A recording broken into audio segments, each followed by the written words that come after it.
అదే RTV app వార్తల్ని క్షణాల్లో చదివే అవకాశం ఉంటుంది. ఒక న్యూస్ పేపర్, ఒక టెలివిజన్ ఛానల్ మీ చేతుల్లో ఎప్పుడూ ఉంటాయి.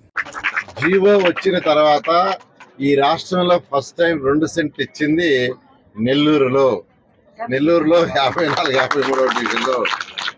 అలా ఈరోజు నెల్లూరు అధికారులు అంత ఫాస్ట్గా వచ్చేస్తున్నారు. వాళ్ళందరూ కూడా నేను అభినందిస్తున్నా. కలెక్టర్ కావచ్చు, ఆర్డీఓ కావచ్చు, ఎంఆర్ఓ కావచ్చు, మున్సిపల్ కమిషనర్ కావచ్చు, అడిషనల్ కమిషనర్ కావచ్చు, మిగిలిన అందరి అధికారులని, నేషనల్ హైవే అందరినీ నేను అభినందిస్తున్నాను. ఇంకా కొంతమంది సమస్యలు ఇప్పుడు నా దగ్గర తెచ్చారు, అవి కూడా డిస్కస్ చేస్తాను. అయితే ఏదైనా మీకు నిజంగా న్యాయమైన చేయాల్సి ఉంటే నా దగ్గరికి రాండి, నేను చేస్తా. అట్లా నేను చేస్తున్నానని చెప్పి అందరూ పరిగిస్తే అది వీలు కాదు. ఉన్న విషయం చెప్తున్నాను. నేను చేయగలిగింది మ్యాక్సిమం చేస్తాను. నేను అధికారులు కూడా చాలా క్లియర్గా చెప్పా, మీరు ఏమాత్రం పాసిబిలిటీ ఉన్నా భగత్ సింగ్ నగర్లో పాజిటివ్గా రిపోర్ట్ పంపించండి.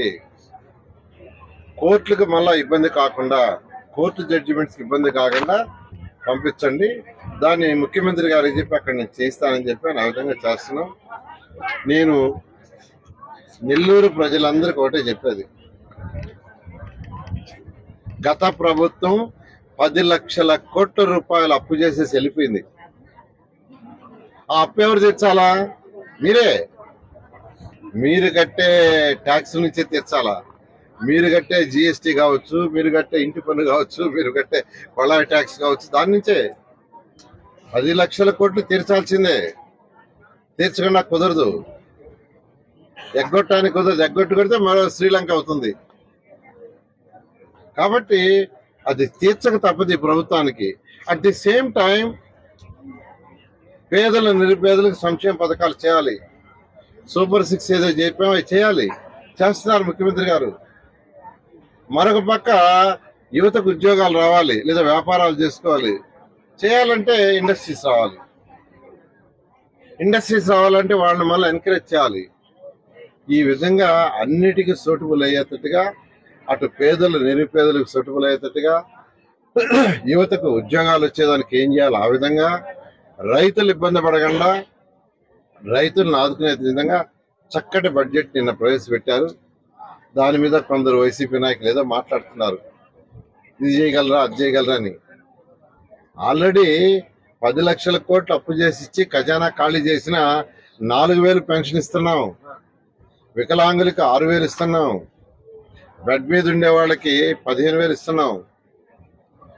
ప్రభుత్వం రాగానే చేసింది. మహిళలకి 3 సిలిండర్లు ఇస్తున్నాం. ఇప్పుడు మే లోపల పిల్లలు, ఎంతమంది పిల్లలుంటే అంతమంది పిల్లలకి 15,000 లెక్కన ఇస్తామని ముఖ్యమంత్రి గారు మే లోపల డిసైడ్ చేశారు. రైతులకి ఏదైతే ప్రతి రైతుకి 20,000 ఇస్తామన్నారో అది కూడా దీని బడ్జెట్ లో పెట్టారు. కౌలు రైతులకు కూడా రాష్ట్ర ప్రభుత్వం నుంచి 20,000 ఇస్తామని పెట్టారు. ఇవన్నీ జరగబోతున్నాయి. మే లోపల పిల్లలకి ఇస్తున్నారు, అకాడమిక్ ఎండే లోపల ఇస్తున్నారు. ఇవే సాక్ష్యం. కాబట్టి వైసీపీ నాయకులు మాట్లాడాల్సిన అవసరం లే. రేపు మే లోపల తల్లికి వందనం ఇస్తారో లేదు చూడండి. రాష్ట్ర ప్రజలందరికీ చెప్పేది ఏంటంటే, బడ్జెట్ మీద వైసీపీ నాయకులు కామెంట్ చేసే కరెక్ట్ కాదు. దానికి ప్రూఫ్ మే లోపల తల్లికి వందనం ఎంతమంది పిల్లలుంటే అంతమందికి ఇస్తారో లేదు చూడండి.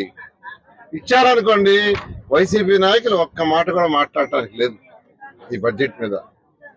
ఈ విధంగా ఈరోజు అపార అనుభవం ఉండే ముఖ్యమంత్రి గారు ఈరోజు రాష్ట్రాన్ని అన్ని విధాల ముందు తీసుకుపోతున్నారు. ప్రతి ఒక్కరు వెయిట్ చేయండి. నెల్లూరుకైతే underground drainage, drinking water 1,100 కోట్లు తెస్తే 165 కోట్లు వరకు ఆగిపోయింది. ఈ 5 సంవత్సరాల్లో దాన్ని వదిలేశారు. ఆ 165 కోట్లు అట్టుకోలోని పోయింది. మళ్ళా ఇప్పుడు ఆ 165 కోట్లకు ప్రయత్నిస్తున్నా. నెక్స్ట్ మంత్ ఎండింగ్ లోపల ఇస్తామని ముఖ్యమంత్రి గారు చెప్పడం జరిగింది. నెక్స్ట్ మంత్ ఎండింగ్ రాగానే ఆ వర్క్ కూడా టేకప్ చేసి వీలైనంత వరకు 1 year లో అవన్నీ కంప్లీట్ చేసి నెల్లూరు నగరం దోమలు లేని నగరంగా, వాటర్ కూడా చక్కటి వాటర్ సంగం బ్యారేజ్ నుంచి ప్రతి ఒక్కరికి వచ్చే విధంగా చేస్తామని కొద్దిగా ఓపిక పట్టమని నెల్లూరు ప్రజలు రిక్వెస్ట్ చేస్తాం. ఈరోజు 54వ డివిజన్లో ఏదైతే స్కూల్ ఉందో ఆ స్కూల్ నేను విజిట్ చేయడం జరిగింది. ఈ 54వ డివిజన్లో నిన్న ఉదయం నేను ప్రజాప్రతినిధితో అధికారులతో పెన్షన్స్ ఇవ్వడానికి వచ్చాను. వచ్చినప్పుడు నేను చెప్పా, అయితే కమిషనర్ గారికి చాలా క్లియర్గా చెప్పాను, నేను ఈ డివిజన్కి పోయిన ఇన్స్పెక్షన్కి ఆ డివిజన్లో ఉన్న పార్కులు స్కూల్స్ ఇన్స్పెక్షన్ చేస్తామని. ఆ నేపథ్యంలో నీకు ఇన్స్పెక్షన్ జరిగింది. ఇక్కడ స్కూల్లో చక్కగా 185 మంది పిల్లలు స్కూల్లో 1వ తరగతి నుంచి 5వ తరగతి దాకా చదువుకుంటున్నారు. వాళ్ళందరూ పేదలు, నిరుపేదల పిల్లలు. ఖచ్చితంగా వాళ్ళకి ప్రభుత్వం అన్ని విధాలా చేయాల్సిన యొక్క ఆవశ్యకత ప్రభుత్వానికి చేయాల్సిన బాధ్యత. నేను ఎప్పటికప్పుడు ఎడ్యుకేషన్ మినిస్టర్ అయినటువంటి గౌరవనీయులైన లోకేష్ గారితో రెగ్యులర్గా దీని మీద డిస్కస్ చేస్తున్నాను. వారు కూడా నాకున్న అనుభవాన్ని యాక్చువల్గా ఇవ్వండి చేస్తామన్నారు. ఆ ఉద్దేశంతో ఇప్పుడు నెల్లూరులో ఉన్న అన్ని పాఠశాలల్లో పిల్లలకి ఫస్ట్ చక్కటి ఎక్విప్మెంట్ ఇవ్వటం, ప్లే ఎక్విప్మెంట్. చిన్నపిల్లలు అయితే ప్లే ఎక్విప్మెంట్, కొద్దిగా 6 to 10th ఉంటే వాళ్ళకి జిమ్ లాంటి ఎక్విప్మెంట్, ఎక్కడన్నా ఖాళీ స్థలాలు ఉంటే అక్కడ ఒక బాస్కెట్బాల్ కోర్టు, అంతేకాకుండా ప్రహరీ గోడ, ఇవన్నీ అన్ని మున్సిపల్ స్కూల్స్ లో అన్ని పార్కుల్లో చేయడం జరుగుతుంది. మాటలు కాదు, మాది మాటల ప్రభుత్వం కాదు. నేను నిన్న యాక్చువల్ గా చేశాను. ఇక్కడ ప్లే ఎక్విప్మెంట్ యాక్చువల్ గా తెప్పించారు, కూడా ఆల్రెడీ తెప్పించారు. దాన్ని ఇన్స్టాల్ ఇవాళ నుంచే మొదలు పెడతారు. ప్రహరీ గోడ అవి కూడా యాక్చువల్ గా టెండర్ పిలవమన్నాను. టెండర్ పిలిచేసి ప్రహరీ గోడ ఇమీడియట్ గా స్టార్ట్ చేస్తారు. ఆ విధంగా ఈ స్కూల్కి ఫస్ట్ ప్రహరీ గోడ, పిల్లలకి ప్లే ఎక్విప్మెంట్ ఇవ్వమన్నాను. తర్వాత స్కూల్లో ఆ రూములు కొన్ని ఇన్కంప్లీట్గా ఉన్నాయి, అవి కూడా మంత్రి గారితో ఒకసారి మాట్లాడి అవి కూడా ఏం చేయాలో చేయడం జరుగుతుంది. ఈ విధంగా నెల్లూరులో ఉన్న అన్ని పార్కులు, అన్ని స్కూళ్లలో పిల్లలకు చక్కటి ఎక్విప్మెంట్ ప్లే ఎక్విప్మెంట్ జరుగుతుంది. అయితే కొద్దిగా అందరూ వెయిట్ చేయండి, ఖజానా ఖాళీ. మెల్లగా చిన్నగా ఇప్పుడిప్పుడు ఖజానా కొద్దిగా బెటర్ అవుతుంది. అందుకే నేను చక్కటి బడ్జెట్ని యాక్చువల్గా ప్రతిపాదించడం జరిగింది. అందువల్ల నేను అందరిని రిక్వెస్ట్ చేసేది ఒకటే, తర్వాత ఇక్కడ భగత్ సింగ్ కాలనీలో పట్టాలు లేవని ఎలక్షన్స్ ముందు నేను వచ్చినప్పుడు ప్రజలు నా ముందుకు వచ్చారు, కాగితాలు తెచ్చారు. సార్ ఇది మాకు పట్టాని ఇచ్చారు, కానీ పట్టా కాదంట, బ్యాంకులకు పోతే ఎవరు లోన్లు ఇవ్వటం లేదని. ఆ కాగితాలు నివాసం ఉండాలని ఇచ్చారు, అవి పట్టాలు కాదు, అది మోసం. పేదలు, నిరుపేదలు, చదువుకున్న వాళ్ళ కాగితం ఇచ్చి పట్టా అని చెప్పడం తప్పు. ఆ రోజే నేను చెప్పా, అమ్మా ఇది యాక్చువల్గా ఇరిగేషన్ పరంబోక్లో ఉంది, కొన్ని సుప్రీంకోర్టు, హైకోర్టు జడ్జిమెంట్స్ ఉన్నాయి, అవన్నీ స్టడీ చేయిస్తాను, అధికారులు ఇక్కడికే పిలిపిస్తా, మీ భగత్ సింగ్ నగర్కే పిలిపిస్తా, ఇక్కడే కూర్చొని పెడతా, ఇక్కడే డిస్కస్ చేస్తా, దాన్ని బట్టి ముందుకు పోతా ఉన్నా. నిన్న అధికారులను పిలిపించాను. నిన్న మున్సిపల్ కమిషనర్ కావచ్చు, జేసీ కావచ్చు, ఆర్డీఓ కావచ్చు, ఎంఆర్ఓ కావచ్చు, అందరూ వచ్చారు, డిస్కషన్ చేశాం. మళ్ళా నేను మున్సిపల్ ఆఫీసులో కలెక్టర్ గారిని కూడా పిలిపించాను, ఆ ఇరిగేషన్ ఎస్సీ గారిని కూడా పిలిపించా, ఎందుకంటే ఇరిగేషన్ డిపార్ట్మెంట్ సంబంధించింది.